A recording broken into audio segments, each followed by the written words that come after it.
خداوند یسوع المسیح ہمارے منجی یشوع مشیاخ کے عظیم جلیل اور قدوس نام میں آپ سبوں کی سلامتی ہو۔ نبیوں کی کہانی بائبل اسٹڈی پروگرام کے ساتھ ہارون خان آپ کی خدمت میں حاضر ہے، اور ہم خداوند کے زندہ پاک کلام میں سے بزرگ یرمیہ نبی کی کتاب کے حوالے سے سیکھ رہے ہیں، ان حالات واقعات کو جو کہ آج کل کے حالات اور واقعات کے ساتھ ریلیٹڈ ہیں۔ ہم خداوند کے پاک کلام کی روشنی میں اور پاک روح کی ہدایت سے سیکھنے کی کوشش کر رہے ہیں۔ عزیزو، جرمیہ سیریز کے حوالے سے آج 19 پروگرام ہے۔ گزشتہ پروگرام میں یعنی 18ویں پروگرام میں ہم نے خداوند کے پاک کلام میں سے صفنیہ نبی کی کتاب کے حوالے سے سیکھا اور دیکھا کہ کس طرح صفنیہ جو ہیں وہ یوسیہ بادشاہ کے ساتھ ریلیٹڈ تھے تھرو ہیزقیہ دا کنگ، اور وہ بھی مور اور لیس وہی میسج دے رہے تھے جو باقی ان کے ہمسر نبی یوسیہ کو اور اسرائیل اور یہودا کی مملکت کو دے رہے تھے۔ جو میسج تھا کہ آپ لوگ بیک سلائیڈ کر گئے ہیں اور خداوند کی طرف آپ کو سچے دل سے واپس آنا ہے، دھوکہ دہی سے نہیں، برگشتگی سے نہیں، برائے نام نہیں۔ آلدو ہم نے زیفنیاہ کی کتاب میں بہت سی سٹارک وارننگز دیکھی، بہت سی ڈسٹریسفل نبوتیں دیکھیں، but it ended with hope, امید کے پیغام سے وہ ختم ہوتی ہے، اور خداوند کہتے ہیں کہ وہ اپنے لوگوں کو واپس لائیں گے، which actually shows eventually کہ خداوند کا کلام نہ صرف پورا ہوتا ہے۔ ہم دیکھتے ہیں کہ بابل کی یہ سیریز سے ایونچولی وہ لوگ واپس آتے ہیں، اگرچہ کم لوگ واپس آتے ہیں، لیکن عزرا اور نہمایہ کی قیادت میں لوگ واپس آتے ہیں۔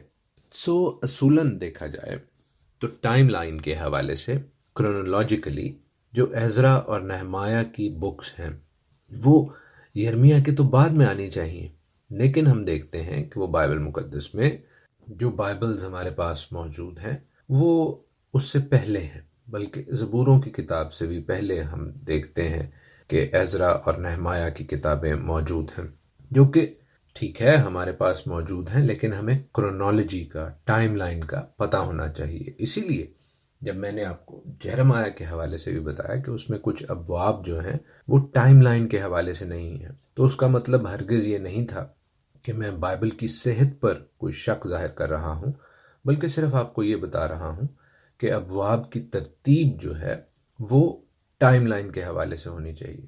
اسی لیے جب ہم نے پہلے باب کو پڑھا ہے تو آج ہم 14 چیپٹر کو اور 17 چیپٹر کو دیکھیں گے، جو آرڈر کے حوالے سے، ٹائم لائن کے حوالے سے موزوں ہیں، اپروپریٹ ہیں۔ یرمیہ کی کتاب کا 14واں باب 14 چیپٹر ہمیں خشک سالی کے حوالے سے، ڈراؤٹ کے حوالے سے بتاتا ہے، جو ہسٹوریکلی بھی ہم اسٹیبلش کرتے ہیں کہ جوسیہ کے رین میں آیا۔ اور یرمیہ جو ہے وہ اس خشک سالی کے حوالے سے کہتے ہیں کہ یہودا ماتم کرتا ہے اور اس کے پھاٹکوں پر اداسی چھائی ہے، وہ ماتمی لباس میں خاک پر بیٹھے ہیں، اور یروشلم کا نالا بلند ہوا ہے۔ ان کے امراء اپنے ادنا لوگوں کو پانی کے لیے بھیجتے ہیں، وہ چشموں تک جاتے ہیں پر پانی نہیں پاتے، اور خالی گھڑے لیے لوٹ آتے ہیں۔ چونکہ ملک میں بارش نہ ہوئی اس لیے زمین پھٹ گئی، اور کسان سراسیمہ ہوئے، وہ اپنے سر ڈھانپتے ہیں۔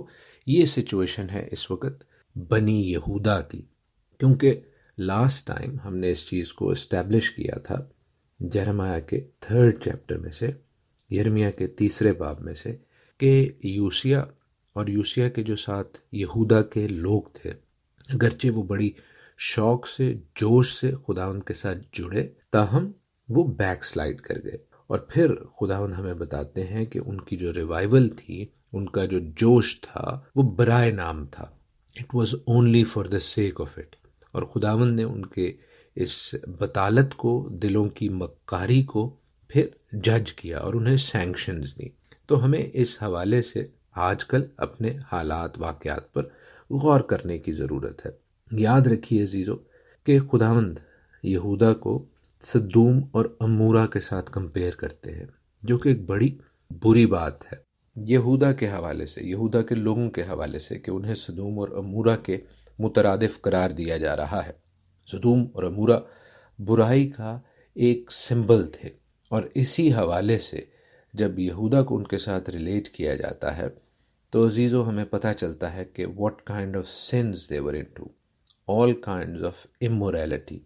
تاہم یہ بات ہمیں ایک اور انسانی سوچ، انسانی جبلت کی جانب بھی لے کر جاتی ہے کہ جب مصیبت آتی ہے، جب پریشانی آتی ہے، تب بہت سے لوگ خدا خدا اور رب رب کرتے ہیں، تاہم ان کی زندگی کی جو ریگولر یا ڈیلی روٹین ہے وہ اس مصیبت کے گزر جانے کے بعد ویسی نہیں رہتی. یعنی وہ صرف مصیبت ہی میں خداوند کو یاد کرتے ہیں. کیا میں، آپ، ہمارے ارد گرد مسیحی قوم، ہماری کلیسیائیں تو اس سچویشن کا شکار نہیں؟ اگر ایسا ہے تو عزیزو، خشک سالی دروازے پر دستک دینے والی ہے. اور یاد رکھیے، یہ کوئی ایسی بات نہیں جو کہ حقیقت نہیں، کیونکہ اس وقت بھی یرمیا کے ٹائم میں یوشیا کو، یہودا کو بہت سے لوگ بتاتے تھے کہ سلامتی آ جائے گی، بلیسنگ آ جائے گی، پراسپیرٹی آ جائے گی، خوشحالی آ جائے گی. اور یرمیا ان کا ذکر کرتے ہیں 14 چیپٹر میں. وہ کہتے ہیں کہ اے خداوند دیکھ، انبیاء ان سے کہتے ہیں کہ تم تلوار نہ دیکھو گے اور تم میں کال نہ پڑے گا، بلکہ میں اس مقام میں تم کو حقیقی سلامتی بخشوں گا. تو ایسے مذہبی لیڈرز موجود تھے جو ان کو سب اچھا کی رپورٹ دیتے تھے. لیکن خداوند کیا کہتے ہیں؟ خداوند فرماتے ہیں، کیونکہ ہم جانتے ہیں کہ یرمیا سچے نبی تھے اور خداوند ان سے کلام کرتے تھے. یرمیا کو خداوند کہتے ہیں کہ انبیاء میرا نام لے کر جھوٹی نبوت کرتے ہیں، میں نے نہ ان کو بھیجا ہے اور نہ حکم دیا ہے، نہ ان سے کلام کیا ہے. وہ جھوٹی رویا اور جھوٹا علم، غیب اور بطالت اپنے دلوں کی مکاری نبوت کی صورت میں تم پر ظاہر کرتے ہیں.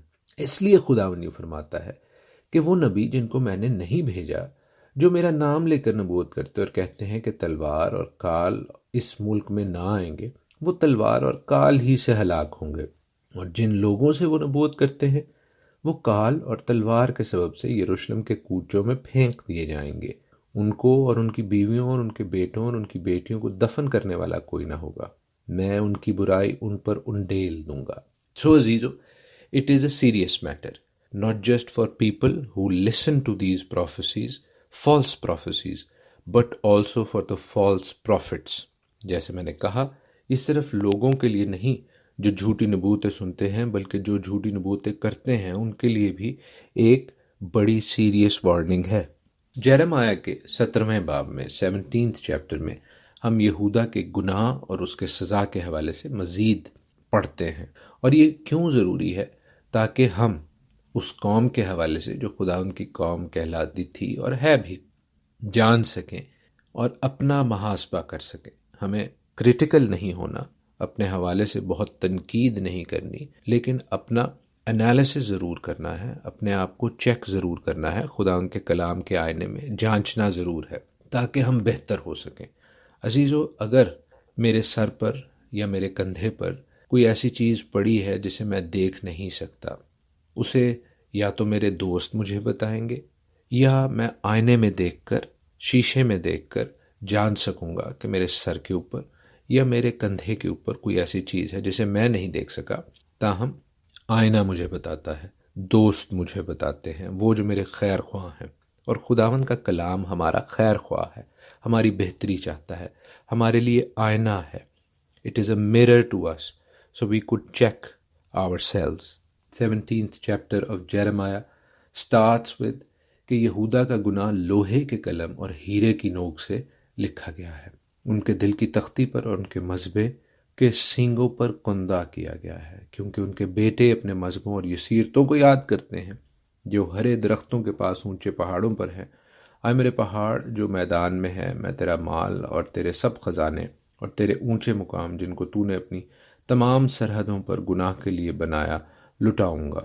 اور تو از خود اس میراث سے جو میں نے تجھے دی ہے اپنے قصور کے باعث ہاتھ اٹھائے گا، اور میں اس ملک میں جسے تو نہیں جانتا تجھ سے تیرے دشمنوں کی خدمت کراؤں گا، کیونکہ تم نے میرے قہر کی آگ بھڑکا دی ہے جو ہمیشہ تک جلتی رہے گی. عزیزو، اگر ہم اور ہمارے دلوں کی خواہش برائی کی اور ایسی باتوں کی ہے جو کہ خداوند کے کلام کے منافی ہیں، then we need to know the word of God. تب ہمیں خداوند کے کلام کے پڑھنے کی، سمجھنے کی زیادہ ضرورت ہے کہ ہم اپنی سوچوں کو، اپنی خواہشات کو خداوند کے کلام کے ساتھ الائن کریں، اس کے تابع کریں. وگرنہ اگر ہماری سوچیں ہمارے خیال، ہمارے کام خداوند کو دکھ دیتے ہیں، خداوند کو غصہ دلاتے ہیں، then we are going to be judged as well. خداوند یرمیہ کے 17ویں باب میں آگے فرماتے ہیں کہ مبارک ہے وہ آدمی جو خداوند پر توکل کرتا ہے، جس کی امید گاہ خداوند ہے، کیونکہ وہ اس درخت کی مانند ہوگا جو پانی کے پاس لگایا گیا ہے اور اپنی جڑ دریا کی طرف پھیلائے گا، اور جب گرمی آئے تو اسے کچھ خطرہ نہ ہوگا، بلکہ اس کے پتے ہرے رہیں گے، اور خشک سالی کا اسے کچھ خوف نہ ہوگا، اور پھل لانے سے باز نہ رہے گا۔ عزیزو، دیٹ از سو ونڈرفل۔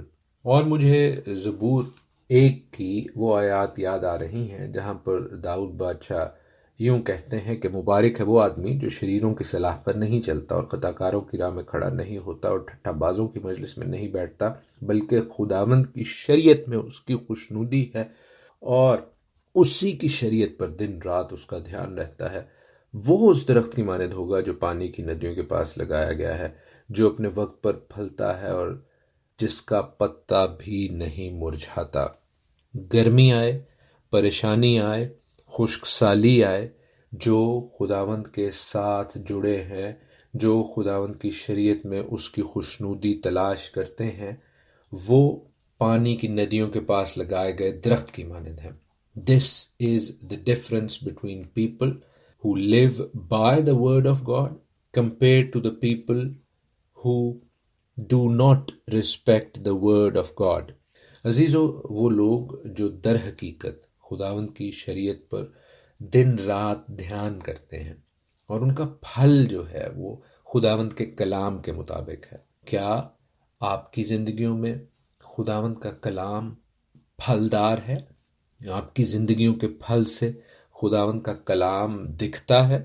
اگر ایسا ہے تو عزیزو، چاہے خشک سالی آئے، چاہے کوئی بھی ہارڈ ٹائمز آئیں، آپ ہرے بھرے رہیں گے، کیونکہ آپ خداوند کے کلام کے مطابق پانی کی ندیوں کے پاس لگائے گئے ہیں۔ لیکن اگر ایسا نہیں ہے تو ہمیں اپنا دھیان، گیان خداوند کے کلام کی جانب لگانا ہے۔ We can't just be talking. ہم صرف باتیں نہیں کر سکتے، ہم نے خداوند کے کلام کے مطابق اپنے آپ کو ڈھالنا بھی ہے۔ ہم سب چاہتے ہیں کہ ہم اچھے حالات کا، اچھی سچویشنز کا مزہ اٹھائیں، لیکن اپنی عادات بدلنے کے حوالے سے ہم کبھی خیال نہیں کرتے۔ زیادہ تر لوگ یہ چاہتے ہیں کہ وہ اچھے حالات تو انجوائے کریں، لیکن اچھی عادات، اچھے کام، خداوند کی مرضی اپنی زندگی میں نہیں رکھنا چاہتے۔